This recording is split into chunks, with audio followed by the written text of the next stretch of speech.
ഇന്ന് നമ്മൾ വെറൈറ്റി ആയിട്ട് ഉണ്ടാക്കിയെടുക്കാൻ പറ്റുന്ന ഒരു പലഹാരത്തിൻ്റെ റെസിപ്പിയാണ് കാണിക്കാൻ പോണത്. നെറ്റ് സമൂസ റെസിപ്പിയാണ് കാണിക്കാൻ പോണത്. നല്ല സിമ്പിളാണ് ഇത് ഉണ്ടാക്കിയെടുക്കാനായിട്ട്. സമൂസ ഷീറ്റൊന്നും ഇല്ലെങ്കിലും പെട്ടെന്ന് ഉണ്ടാക്കിയെടുക്കാൻ പറ്റും. കഴിക്കാനും നല്ല ടേസ്റ്റിയാണ്. അപ്പോൾ ഇതെങ്ങനെയാണ് ഉണ്ടാക്കിയെടുത്തത് എന്ന് നോക്കാം. അപ്പോൾ ഇത് തയ്യാറാക്കി എടുക്കാനായിട്ട് ആദ്യം ഇതിലേക്ക് വേണ്ട ഡോ ഒന്ന് തയ്യാറാക്കി എടുക്കാനുണ്ട്. അപ്പോൾ അതിനായിട്ട് ഇതുപോലൊരു ബൗളിലേക്ക് നമ്മൾ 250 ml മെഷറിംഗ് കപ്പിന് 2 കപ്പ് അളവിൽ മൈദാപ്പൊടിയാണ് ഇട്ട് കൊടുക്കുന്നത്. കൂടെ തന്നെ 1/2 ടീസ്പൂൺ അളവിൽ ഉപ്പും അതുപോലെ തന്നെ 1 ടീസ്പൂൺ അളവിൽ കരിഞ്ജീരകം കൂടെ നമ്മൾ ഇതിലേക്ക് ചേർക്കുന്നുണ്ട്. ഇനി വേണ്ടത് സൺഫ്ലവർ ഓയിലോ അല്ലെങ്കിൽ ഏതെങ്കിലും റിഫൈൻഡ് ഓയിലാണ്. അതിൽ 2 ടേബിൾ സ്പൂൺ ആണ് ചേർക്കുന്നത്. ശേഷം ഇതിലേക്ക് നമുക്ക് ആവശ്യത്തിന് വെള്ളം ചേർത്ത് കൊടുക്കാം. നമ്മളിപ്പോൾ ഒരു 1/4 കപ്പ് വെള്ളം എടുത്തിട്ടുണ്ട്. അത് 1/4 ഭാഗവും നമ്മൾ ചേർത്ത് കൊടുത്തിട്ടുണ്ട്. ഒരു 2 ടേബിൾ സ്പൂൺ മാത്രമാണ് ബാക്കി വെച്ചിട്ടുള്ളത്. അതിതുപോലെ ചേർത്ത് കൊടുത്തിട്ട് നന്നായിട്ടൊന്ന് കുഴച്ചെടുക്കുക. സാധാരണ നമ്മൾ ചപ്പാത്തിക്കെല്ലാം മാവ് കുഴച്ചെടുക്കാറില്ലേ, ആ ഒരു രീതിയിൽ നന്നായിട്ട് നല്ല സോഫ്റ്റായി കിട്ടുന്നത് വരെ ഇതൊന്ന് കുഴച്ചിട്ട് എടുക്കണം. അപ്പോൾ ഇത് കുഴയ്ക്കുന്ന സമയത്ത് അഥവാ കയ്യിലൊട്ടി പിടിക്കുകയാണെന്ന് തോന്നുകയാണെങ്കിൽ 1-2 ടേബിൾ സ്പൂൺ സൺഫ്ലവർ ഓയിൽ ഒന്ന് സ്പ്രെഡ് ചെയ്ത് കൊടുത്താൽ മതി. ശേഷം കയ്യിൽ വെച്ചിട്ട് ഇതുപോലെ ജസ്റ്റ് ഒന്ന് ഉരുട്ടിയെടുത്തിട്ട് ഇതിന് മുകളിലായിട്ടും ഒരല്പം സൺഫ്ലവർ ഓയിൽ ഇതുപോലെ ഒന്ന് സ്പ്രെഡ് ചെയ്ത് കൊടുക്കുക. ശേഷം ഇതൊന്ന് അടച്ച് വെച്ചൊരു 15 മിനിറ്റ് നമ്മളൊന്ന് റെസ്റ്റ് ചെയ്യാനായിട്ട് മാറ്റി വയ്ക്കുകയാണ്. ആ സമയം കൊണ്ട് ഇതിലേക്ക് വേണ്ട ഫില്ലിങ് തയ്യാറാക്കി എടുക്കാം. അപ്പോൾ അതിനായിട്ട് സ്റ്റൗവിൽ ഒരു പാൻ വെച്ചിട്ട് 2 ടേബിൾ സ്പൂൺ അളവിൽ വെളിച്ചെണ്ണ ഒഴിക്കുക.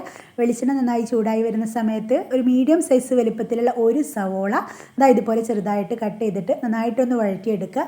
സവോള വഴന്ന് വരുന്ന സമയത്ത് അടുത്തതായിട്ട് ചേർത്ത് കൊടുക്കുന്നത് ഇഞ്ചി, വെളുത്തുള്ളി, പച്ചമുളക് ചതച്ചതാണ്. അതൊരു 2 ടേബിൾ സ്പൂൺ ആണ് ചേർക്കുന്നത്. അത് ചേർത്ത് കൊടുത്തിട്ട് വീണ്ടും ഒന്ന് വഴറ്റിയെടുക്കുക. ഇത് നന്നായിട്ട് വഴന്ന് വന്നതിന് ശേഷം നമ്മൾ ഇതിലേക്ക് ചേർത്ത് കൊടുക്കുന്നത് വേവിച്ച് വെച്ചിട്ടുള്ള ഉരുളക്കിഴങ്ങാണ്.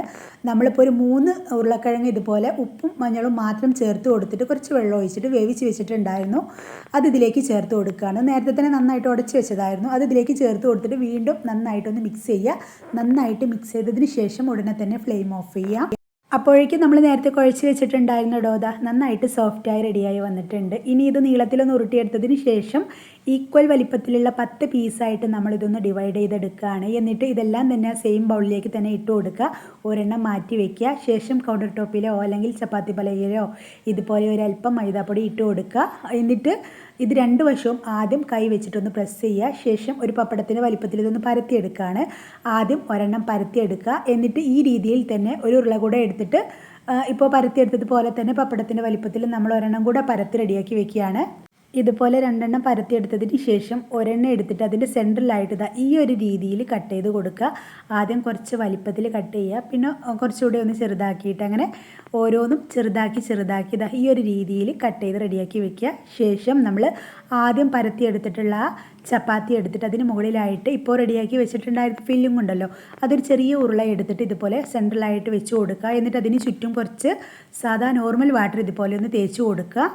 ശേഷം അതിന് മുകളിലായിട്ടും കട്ട് ചെയ്ത് വെച്ചിട്ടുണ്ടായിരുന്ന ആ ചപ്പാത്തി വെച്ച് കൊടുത്തിട്ട് ഇതുപോലെ നന്നായിട്ട് കൈ വെച്ചിട്ട് ആദ്യം ചുറ്റിലും ഒന്ന് പ്രസ് ചെയ്യുക. ശേഷം ഇതുപോലെ ഒരു കുപ്പിയുടെ അടപ്പ് വെച്ചിട്ട് നമ്മളിതൊന്ന് കട്ട് ചെയ്തെടുക്കുകയാണ്. ഈ ഒരു രീതിയിൽ നന്നായിട്ട് പ്രസ് ചെയ്ത് കട്ട് ചെയ്തെടുക്കുകയാണ്. ഇതുപോലെ എല്ലാം തന്നെ ആദ്യം റെഡിയാക്കി വെക്കാം. പിന്നെ നമുക്കിത് ഫ്രൈ ചെയ്തെടുക്കാം. അപ്പോൾ ഇത് ഫ്രൈ ആക്കി എടുക്കാനായിട്ട് നേരത്തെ തന്നെ സ്റ്റൗവിലൊരു പാൻ വെച്ച് ഇത് ഫ്രൈ ചെയ്തെടുക്കാൻ ആവശ്യമായിട്ടുള്ള വെളിച്ചെണ്ണ ഒഴിച്ചു കൊടുത്തിട്ടുണ്ടായിരുന്നു. അപ്പോൾ ഇത് നന്നായിട്ട് ചൂടായി വരുന്ന സമയത്ത് വെളിച്ചെണ്ണ നന്നായി ചൂടായി വരുന്ന സമയത്ത് ആദ്യം കുറച്ച് കറിവേപ്പില ഇട്ട് കൊടുക്കുക. നമ്മുടെ സ്നാക്കിന് നല്ലൊരു രുചിയും മണവും കിട്ടാൻ വേണ്ടിയിട്ടാണ് നമ്മൾ ഇതുപോലെ ആദ്യം കറിവേപ്പില ഇട്ട് കൊടുക്കുന്നത്. ശേഷം നമ്മുടെ സ്നാക്ക് ഇട്ട് കൊടുക്കാം. ഇട്ട് കൊടുത്ത ഉടനെ തന്നെ ഫ്ലെയിം ഒരു മീഡിയത്തിലാക്കി വെക്കുക. എന്നിട്ട് പിന്നെ നമ്മൾ മീഡിയത്തിലിട്ടിട്ടാണ് ഇത് ഫ്രൈ ചെയ്തെടുക്കുന്നത്. മീഡിയത്തിലിട്ടതിന് ശേഷം നമുക്കിതൊന്ന് തിരിച്ചിട്ട് കൊടുക്കാം. അങ്ങനെ തിരിച്ചും മറിച്ചും ഇട്ട് ചെറുതായിട്ട് കളറെല്ലാം മാറി ചെറിയൊരു ഗോൾഡൻ ബ്രൗൺ കളറായി വരുന്ന സമയത്ത് നമുക്കിത് എണ്ണയിൽ നിന്ന് കോരി മാറ്റാം. അപ്പോൾ ഇത്രയേ ഉള്ളൂ. എല്ലാവരും ഒന്ന് ട്രൈ ചെയ്ത് നോക്കുക. വീഡിയോ കണ്ട് ഇഷ്ടമായെന്ന് ലൈക്ക് ചെയ്യുക. ഇതുപോലെയുള്ള ന്യൂ റെസിപ്പീസിനായിട്ട് നമ്മുടെ ചാനൽ ഒന്ന് സബ്സ്ക്രൈബ് ചെയ്യുക. Thanks for watching.